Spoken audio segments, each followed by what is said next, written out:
मैं Abdul Majeed Malik all India backward classes union का रियासती सदर होने के नाते आज की जो हमारी मीटिंग का एजेंडा है, हमने पूरी रियासत से हमारे जो डिस्ट्रिक्ट प्रेसिडेंट्स हैं, प्राइमरी प्रेसिडेंट हैं, जहाँ जो मेंबर हैं, उनकी एक 2 साल के बाद पहली मीटिंग ऑर्गेनाइज़ की है कि हालात आपके सामने ही थे स्टेट के।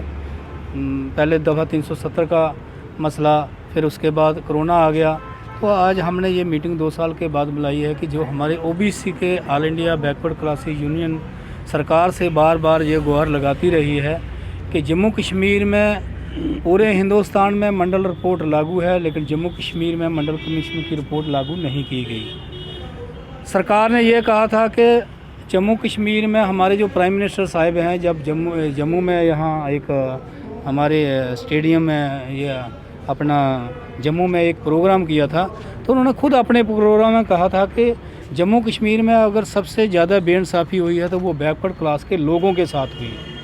लेकिन हम प्राइम मिनिस्टर साहब को भी याद दिलाना चाहते हैं कि उन्होंने कहा तो था, लेकिन उसके बाद उसका कोई फ़ायदा हुआ नहीं, कोई इम्प्लीमेंटेशन नहीं हुई है।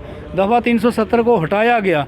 इन्होंने ये कहा था कि दफ़ा 370 जो है वो लोगों के राइट को दबाने के लिए इन्होंने लागू किया, हम उसको ख़त्म करेंगे। लेकिन ख़त्म करने के बाद भी हमें कोई फ़ायदा उसका हुआ नहीं है। हम जूँ के तू हैं, पूरे हिंदुस्तान में ओबीसी के लिए 27% रिजर्वेशन है, लेकिन जम्मू कश्मीर में सिर्फ 2% दी जा रही है। और दूसरा हमारा ये मसला था कि जो क्रीमी लेयर है इसको हटाया जाए। जो हमारे ओबीसी सर्टिफिकेट 5 साल के बाद रिन्यू करते थे, तो उसको भी ख़त्म किया है, लेकिन उस प्रोसेस में इन्होंने थोड़ी सी तब्दीली लाई है। लेकिन हम कहते हैं कि ये फॉरएवर ही रहना चाहिए। लेकिन फिर भी चलो हम सरकार का ये इसमें शुक्रिया अदा करते हैं कि अगर सरकार ने थोड़ी सी हमारी डिमांड को माना है।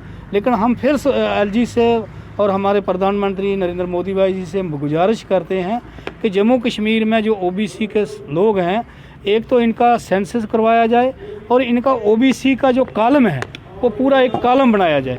जैसे बाकी लोगों के जर्नल के कॉलम हैं, एसटी के कॉलम हैं, एससी के हैं, लेकिन ओबीसी का कॉलम भी बनाया जाए तो सेंस हो, ताकि जम्मू कश्मीर में पता चले कि हमारी आबादी कितनी है। तो इसी पे मैं आप मीडिया वालों का शुक्रिया अदा करता हूँ कि आप लोग आए हमारे प्रोग्राम, हमारी आवाज़ को सरकार तक पहुँचाएँ।